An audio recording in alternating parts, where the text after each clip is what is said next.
I ain't no effing robot, okay? Let me run. What the man says here is what you'll do. You had an attitude, and you got to play with an attitude when you're a guy of his size. They tried to kill the president down here. What make you think they won't shoot my black ass?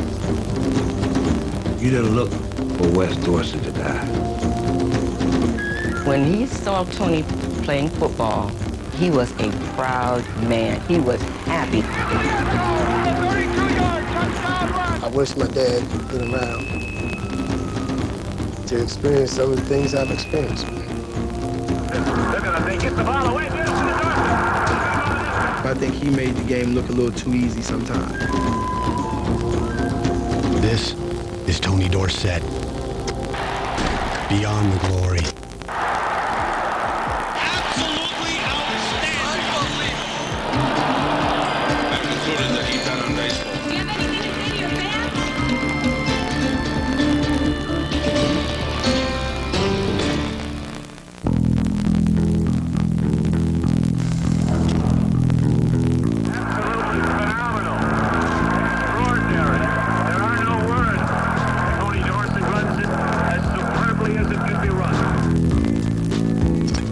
In 1978, Tony Dorsett was in a class all by himself. Down the near sideline to the 40, cuts back to the middle of the field.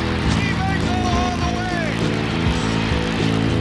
In the span of just 2 years, he'd been crowned college football's all-time leading rusher. Here comes Dorsett, goes off right tackle, and look at that fella turn on the speed. He'd won a national championship. Dorsett on his feet into the end zone. The Panthers are number one. And posed for the Heisman Trophy. It's an honor to be the recipient of the Heisman Trophy. He'd stormed into Dallas, earning the title Offensive Rookie of the Year. Roger hands it off to Dorsett into the secondary to the 30, 35, to the 40, cuts right, watch out! To the 50, the 40, he's to the 30, the 20, the 10, the 5, Tony Dorsett, touchdown! TD had scored one in a Super Bowl. Tombach gives the ball, and it is a Dallas touchdown by Tony Dorsett. And he'd taken home a ring. Dallas Cowboys are the champions of the National Football League. Pound for pound,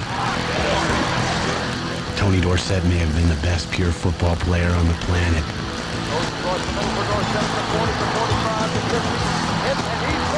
I played 183 pounds. Touchdown of 73 yards. That's small. By any standard, whether my era, this era, any era. Well, a little man has been able to play a game with all these big people and have that type of success. Name me one. You got a guy who was 5'11", and I'm giving him some credit there. But, you know, here was a guy that every time he touched the ball, he could take it the distance. We knew he had the speed, but he ran inside tough. 5 on field 30, here he goes! He really ran hard inside, which showed that he could do it all. In January of 1979, Touchdown Tony and the Dallas Cowboys came to South Florida to defend their title. The team across the sideline had a few titles of their own. As a kid growing up, it was always you wanted to wear the black and gold. I was a big Steeler fan, and being at the University of Pittsburgh and being part of the City of Champions. This was the chance to dominate the 70s, and we were really, really a good team. Pass receiving. It would have been the first team to win 3 Super Bowls. Everyone knows that Pittsburgh... In a grudge match for a decade of bragging rights, Tony lived up to his billing. Wide. Look at that. This guy was really carrying the weight on that offensive side. Dorsett having a field day. The decision was made to change the offense philosophy to fit one guy. Running the ball, getting the yardage, making the tough plays. It was Tony Dorsett.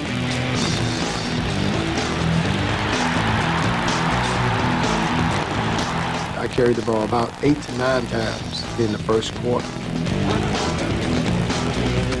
You look at it, boom, 10 yards, boom. 20 yards, boom, 15 yards. In the final seconds of the first half, Pittsburgh had scored to take the lead. The Steelers had stolen the momentum and effectively taken the ball out of TD's hands. Once we got behind, we were forced to throw a lot more. I'll never forget a lot of the Steelers saying, man, well, you're the highest paid decoy we ever see. Behind Staubach's arm, the Cowboys launched a furious comeback bid. But it would not be enough. I think that was probably the most disappointing loss I've ever had. I never understood why they stopped running me in that game. It was very mind-boggling to me, even to this day, while we got away from the run. The Super Bowl trophy would go back to Pittsburgh. Touchdown Tony Dorsett. The pride and joy of Aliquippa, Pennsylvania, would never have the chance to run for a ring again.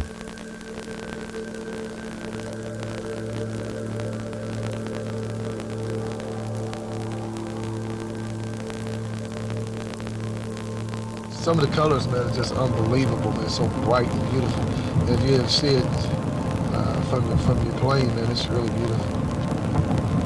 About the only beauty that's left in Aliquippa is the color of the trees.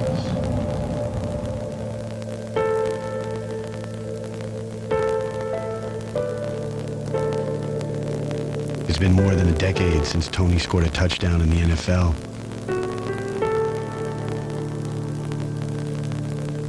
He looks no worse for wear, despite a dozen bruising seasons as a target for defenders.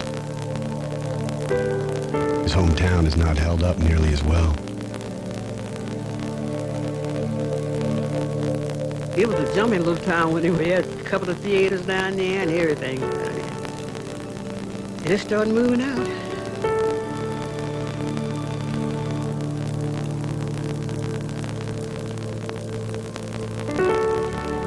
Aliquippa,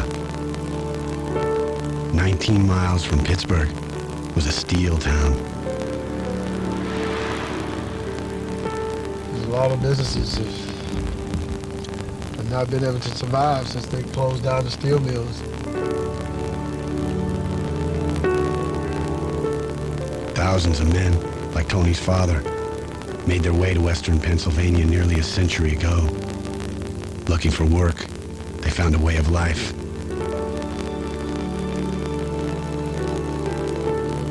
All of our fathers worked for the steel companies. A lot of the guys, myself included, Tony, I'm sure, we thought one day we'd probably end up in the mills too. Aliquippa was a company town, forged from the success of Jones and Laughlin Steel. That's where everybody was waiting to go. Grew up, go to the mill, buy a car and all that, you know.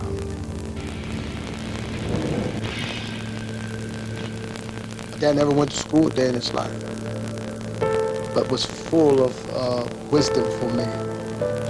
He said, you know, this is not a place you want to be. He said, you come in here, there's no guarantee you're going to come out. I mean, and if you do, you may be missing an eye, you may be missing an arm, you may be missing a finger, a leg, a foot. That one conversation stuck with me for forever. I'm going to take y'all out to where I was raised, man, out of the projects that we got out here.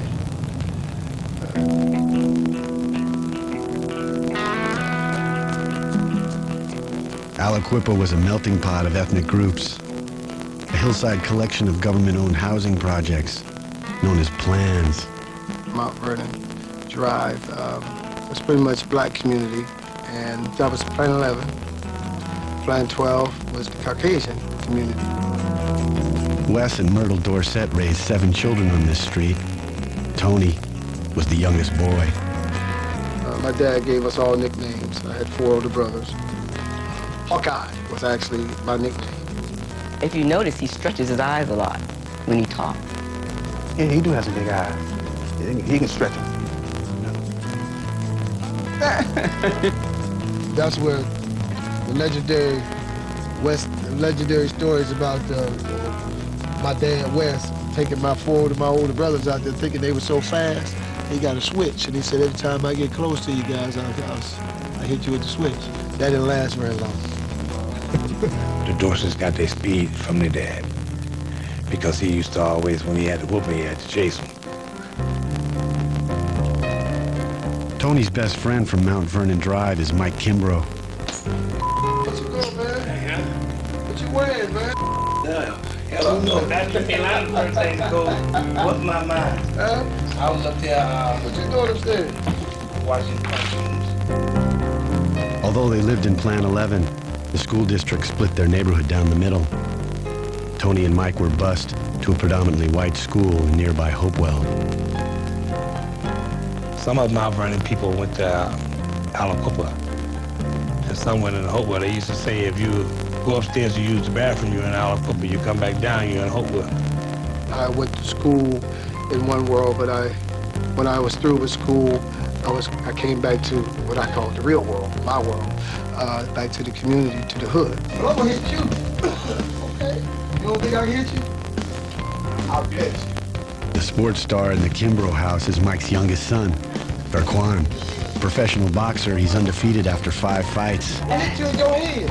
I promise you. I promise you. Oh, you got it. If you can't take no punch, I'm gonna let you hit me, because I'm gonna be without a headgear on. I just want to get one just to get you one for your mother. Just for your mother. Just for your mother, boy. Yeah, I would come back home. For decades, the only sport that mattered in this part of the country was played between the lines. When I started playing football, I was just afraid to get hit. He outran everybody, believe me, he did. The opponents trying to catch him, they couldn't do it. They couldn't do it.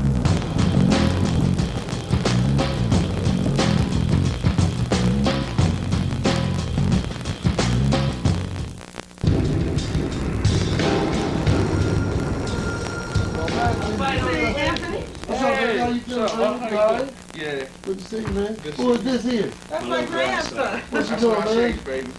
Yeah, that's not Shake's son. He played for the Dallas What's your Cowboys. name? He used to play for the Dallas Cowboys. Michael. Michael. Oh, He okay. liked Pittsburgh. Touchdown Tony Dorsett wasn't much bigger than Michael when he first tried to play the game.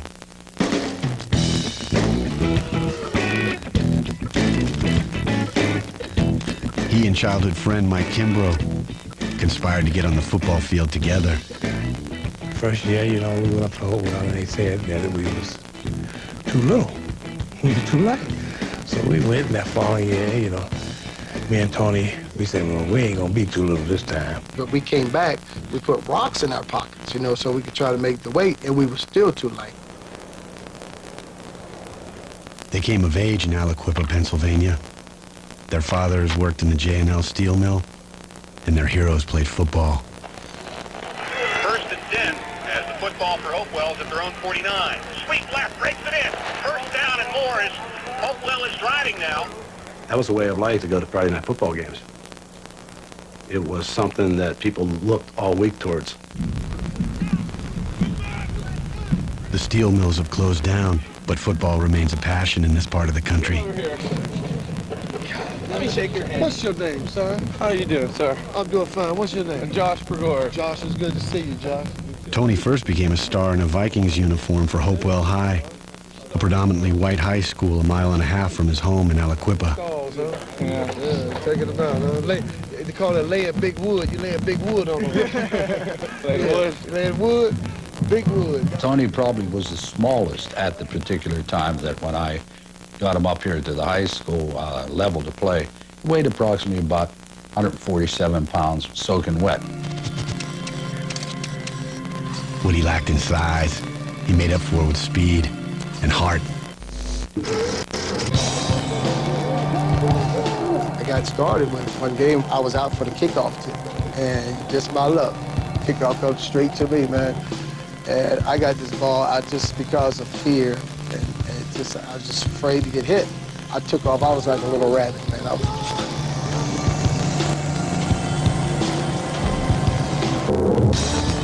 That's when they discovered how good Tony was, because he was good. Gets the block from Kelly. Nice kick-out blocking it. He was good. Three guys got it. Inside. Breaks through. And he might go into the end zone. He was very physical, fast, good agility, smart, tough. Nice guy off the field, but on the field he had an attitude, and you got to play with an attitude when you're a guy his size. And when people ask me about Tony, I think the chief thing that he had within him was the inner pride factor. Whenever he did anything, he put his mind to it and he went out and accomplished it. Pocket breaks down. He's going to run with the football. Gets around distance. The Hopewell Vikings would lose just 2 games in the 2 years that Tony Dorsett played tailback. One game that Tony got hurt his junior year cost us from being undefeated.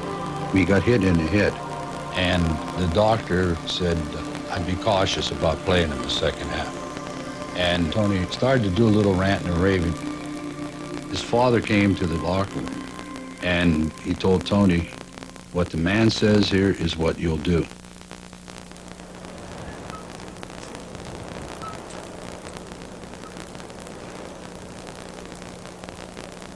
My dad was an intimidating man for me when I was a kid growing up. He struck fear.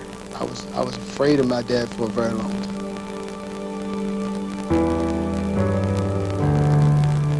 Before Tony started playing football, my dad never took an interest, it seems like, in what we were doing, you know, because he was so busy working all the time. It was mostly Mom, you know. But when he saw Tony playing football, he was a proud man. He was happy. Big Apple, as they call it. Applejack, my dad. Big Apple. The Quip is a ghost town for Tony now. But this is the Funky Four Corners right here, man. 5th and Jefferson. At that 5th and Jefferson, and they had clubs, Swingers Lounge, Olympian Club. After hours, that was the spot. Right here, boy, it was hot. My dad would tell you about that. I'm sure he got some great stories if he was here to tell you about that. 30 years ago, this was Applejack Dorsett's town. Everyone knew his youngest son had a chance for a future beyond the mill. Woody Hayes visited our school here about 3 times. Joe Paterno. I mean, you go down, you know, and these people wanted him. I was sitting in the press box. A couple of my buddies, a couple of people from Pitt, and Joe Paterno, Bino Cook were sitting in the same little press box area. He had a couple of moves there that I had not seen. And he had speed. It was amazing. And a couple of my buddies were screaming. I said, shh. I pinched him on the thigh, one of them on each side. I said, shh. I didn't want Paterno to know that we were so excited about this. I'll never forget one very prominent coach coming to me and opening up an envelope full of money. I mean, just full of it, and just said, if this is what you want, there's a lot more with this coming. Before he made up his mind, Tony Dorsett would give the hometown fans one last thrill. He never would showboat, except the last game of the year. He starts his high-stepping dancing. I just glared at him. He said, the guys on the team told me that if I ever broke a long touchdown, that I would be afraid to dance. So he said, I couldn't let those guys down. From Hopewell to the Hall of Fame, Hawkeye Dorsett played each down to earn the respect of just one man. He was closer to my older brothers than with me. Man, it's just like, God took something away from me that I so dearly needed and wanted, was that closeness with my dad.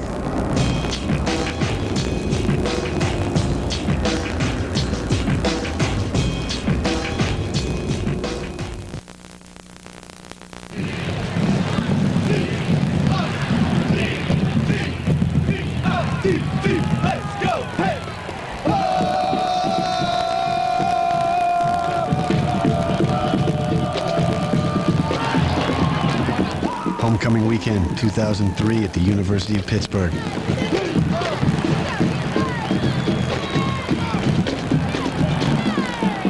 The Panthers' favorite son has come home for yet another honor.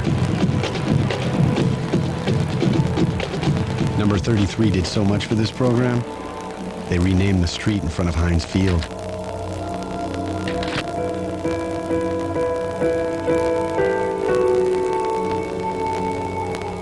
He doesn't forget who he was and where he came from.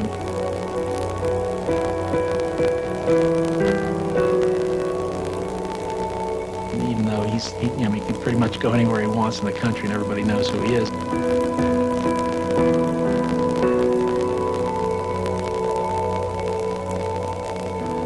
In 1972, Tony Dorsett could have gone anywhere in the country to play football.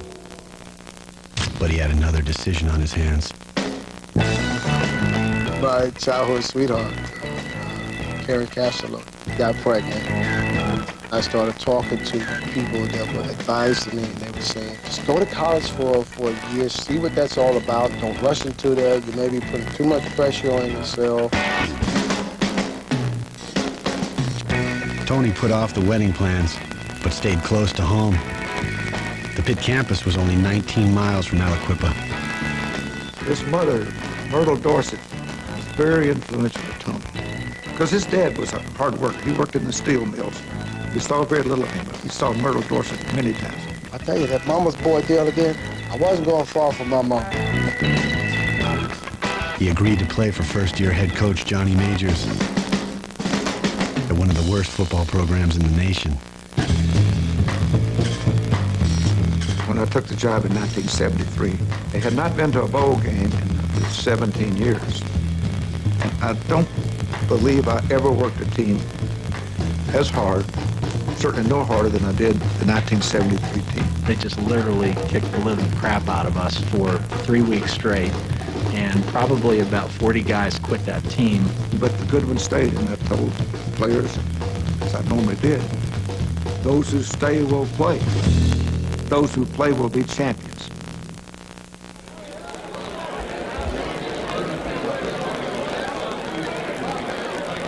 Every homecoming, we have a varsity letter club dinner where all the former letter winners in all sports come back to the university. From the sport of football, Anthony Tony Dorsett.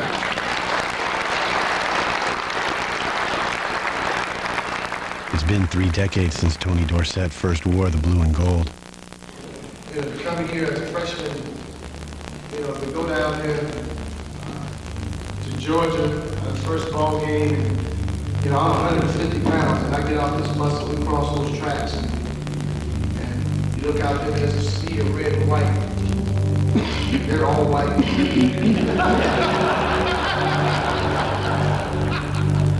And I was scared. Tony rushed for over 100 yards and led the underdog Panthers to a 7-7 tie. We felt like we lost the game, and Coach Majors and the staff's ecstatic because no one expected us to go down there and do that kind of thing. No one can believe that we were going to be that competitive that quickly. A college phenom was born that day.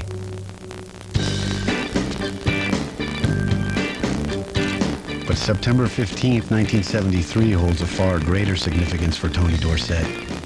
We get back to Pittsburgh, my brother's there, he said, your father. I said, what?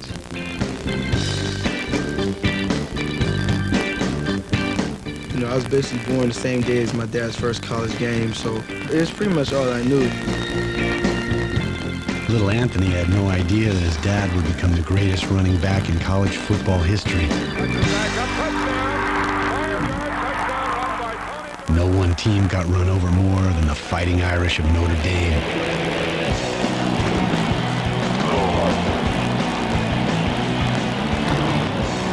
His freshman year, he broke the all-time record against them at Billy Vessel's. Oklahoma had. Paul Hornung from Notre Dame may be as much responsible for me becoming a consensus All-American as a freshman as anybody, because he was ranting and raving that this kid is not an All-American. I don't know what an All-American is. His junior year, TD bested his own record, running for 303 yards against the Fighting Irish. Paul Hornung said, well, next year we're getting up at our stadium, and there's no way Tony's going to rush for more than 100 yards, and if he does, I'm going to jump out of the press box. From Notre Dame Stadium in South Bend, Indiana, the opening game of 1976 for the... Our first play was a little simple counter dive. He hit the line of scrimmage and then turned on the speed. They're going to get the ball away. He was amazing. the whole offensive line's down the field, and all of us looking up, seeing whether Paul's going to get ready to jump out of the press box or not. Majors pulled Dorsett in the fourth quarter with the game out of reach. He'd already gained 181 yards. Throughout my 4 years there, I set an NC2A record for the most yards rushing against a common opponent. Could have been more, too, if Johnny would have been so nice pulling me out of the game.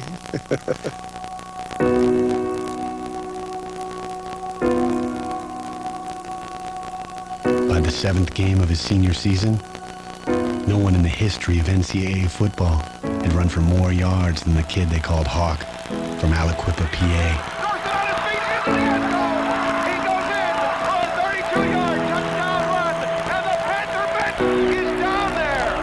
After he broke the record, the Navy cadets came over. They asked me could they bring Tony over and let the midshipmen recognize him. But they're going to congratulate Tony Dorsett. Even the Navy cannon has gone off. Tony Dorsett has become the all-time leading rusher in the history of football. The Naval Academy saluted me. They shot the cannons for me. My mom and dad came down. They escorted them down on the field, and I never forget. Makes me want to cry now, man. I just started bawling. I just crying. And my dad just patted me on my back, man. It was a great experience. It's an honor and a pleasure for me to be here tonight. 2 months later, he was awarded the Heisman Trophy by a landslide.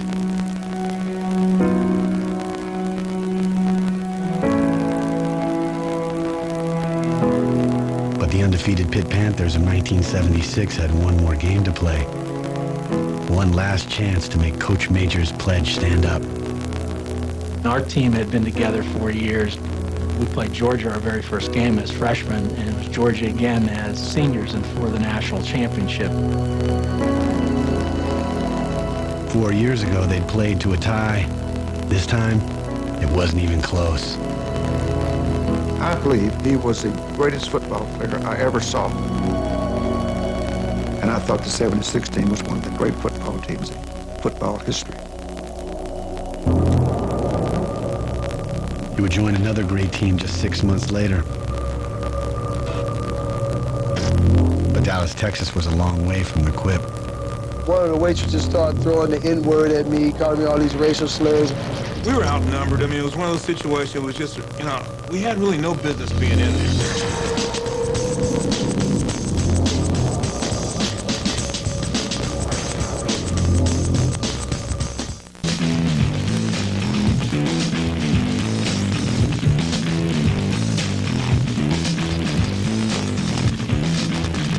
He was the most dangerous man on America's team. On 3rd and 3, he's going to throw it back to the goal line. Pass is tipped. Caught by Dorsett anyway. The 15. Dorsett at the 20. Takes a tackle to the 30. Down the near sideline to the 40. Cuts back to the middle of the field. He may go all the way. But Tony Dorsett was a star before he ever wore one.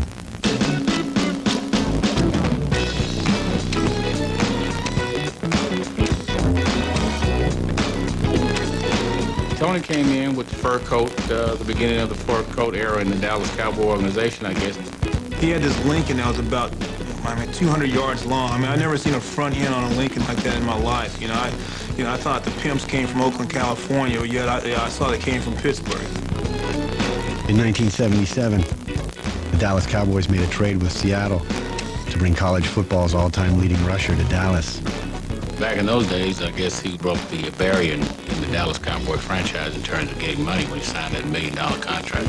I'm like, Texas, where they got Cadillacs with horns on them. I'm like, man, how am I going to fit in? He didn't.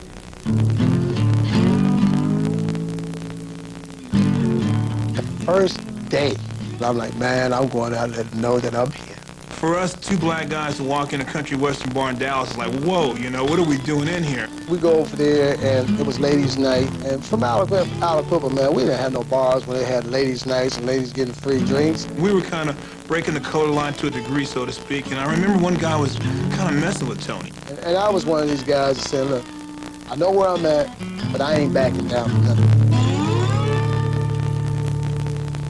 I ain't creating anything, but I ain't backing down. Next thing I know, I look up, Dorsett has picked this guy up over his head and slings him across the bar. It was a mess. It was my first day here, and I got in some more altercations right after that, man. It was just like everywhere I went, it seemed like somebody was just waiting for Tony Dorsett to come in and play so they could start something with me.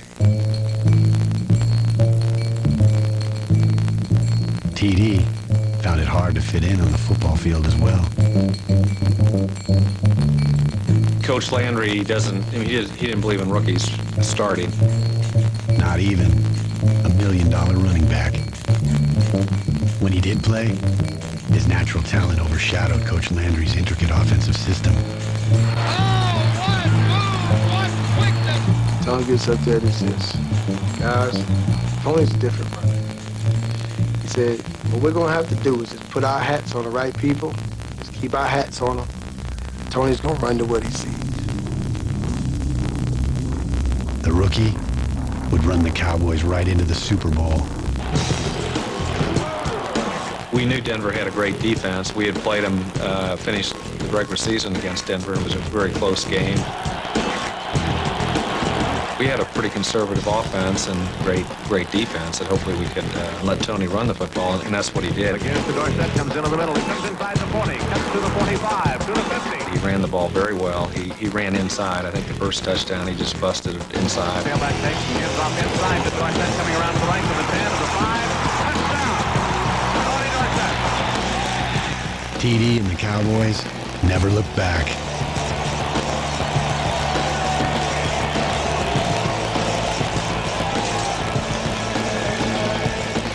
Come out of college in 1 year, win a national championship, the Heisman Trophy, and the Super Bowl. I mean, you're pretty much setting yourself up for failure for the rest of your career because, you know, what else can you accomplish after that?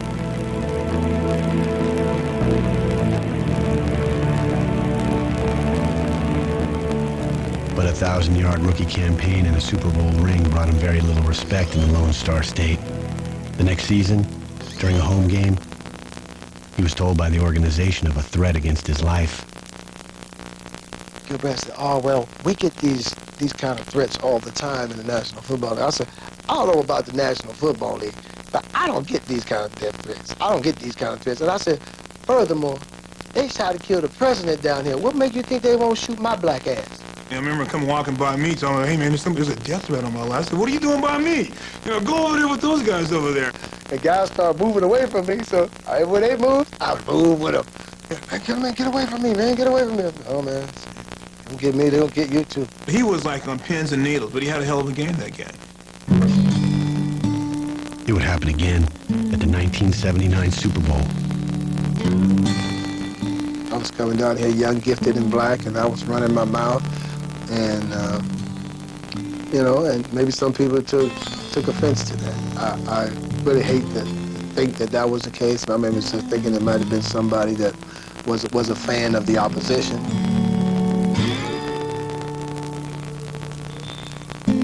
It would be touchdown Tony Dorsett's last Super Bowl appearance. He was 24. We went to 3 more championship games, man, and you would think out of those 3 championship games we'd at least get lucky and win one of them to get back to the big dance again, but it never happened.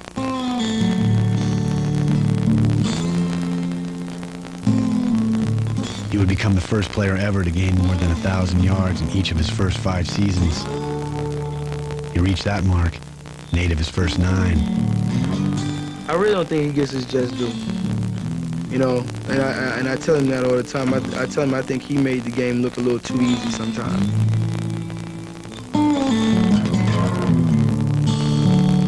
The last days of training camp of the 1984 season, Tony got a call from home.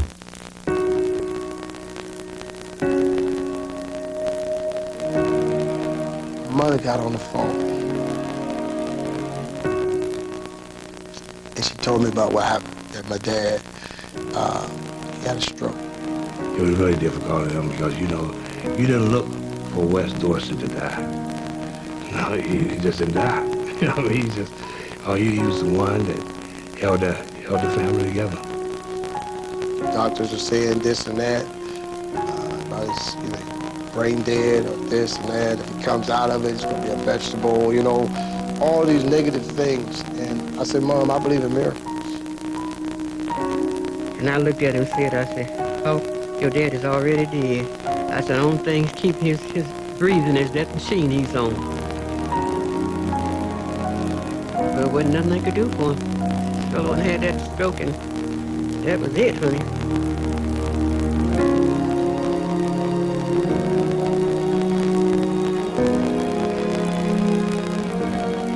It was tough on me, and even to this day, I couldn't tell you the day my dad died.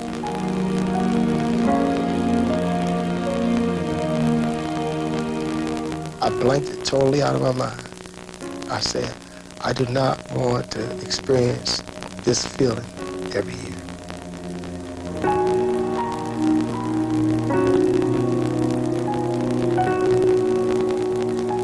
I wish my dad could have been around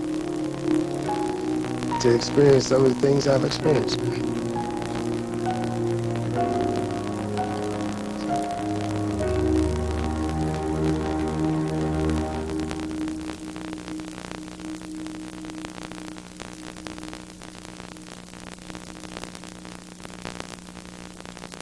Tony Dorsett arrived in Dallas, a Heisman winner full of doubt. One of the waitresses started throwing the N-word at me, calling me all these racial slurs. But left behind a legacy of greatness. Every time he touched the ball, he could take it the distance. And as his fame grew, so did his fears. They shot and killed the president down here. What made you think they won't shoot me? Beyond the Glory, next on Fox Sports Net.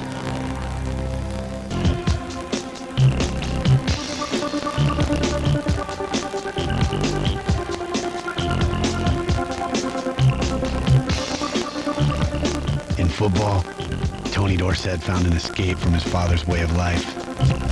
Dorsett dances to the secondary, gets left. The 30, comes right. But 3 years after Wes Dorsett's death, his famous son was haunted by the working man's legacy.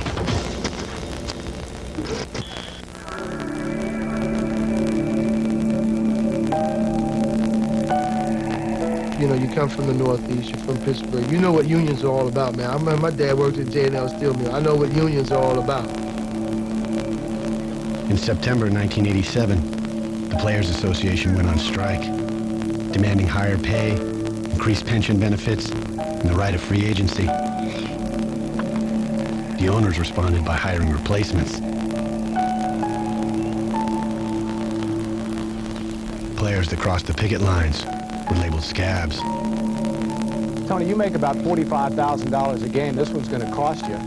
Are you 100% behind the strike? Sometimes you question yourself whether or not you should do these things, but if you're going to be together as a team, as a union, then you must do whatever the union requires you to do. I was talking a lot of smack, a lot of noise. And I called one of our major players Captain Scab and all this, that, and the other, and I got him in a real big heated argument at one of the meetings. But just weeks before the strike, Tony had agreed to one final contract with the Cowboys. Now, that multi-million-dollar deal was in jeopardy. It was threatened that they would take that away from him. When I told the guys and I told the union, like, look, when they seen what that package was, you know, with an annuity that's still paying me even to this day as we speak, it's like, hey, man, you know, yeah, you know, you got to go back in. You got to do it.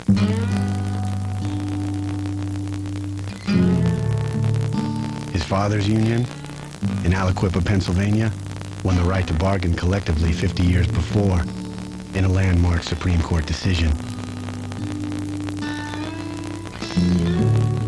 Tony's union ended its strike after 24 days without winning a single concession. I felt about this big, man. That was bad.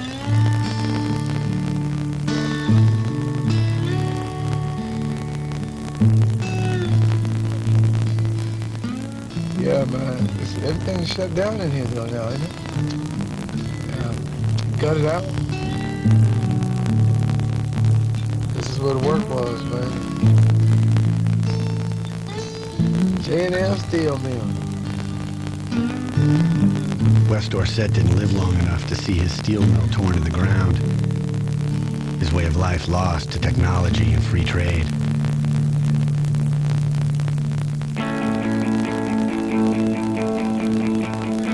By 1987, Tony Dorsett's brand of football was considered outdated in Dallas.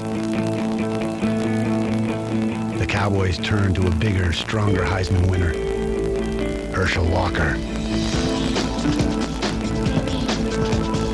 That's just the nature of the game, you know. I mean, and unfortunately, it happened to my dad. It's happened to Joe Montana. It's happened to Jerry Rice. It's happened to, you know, some of the greatest players to play this game.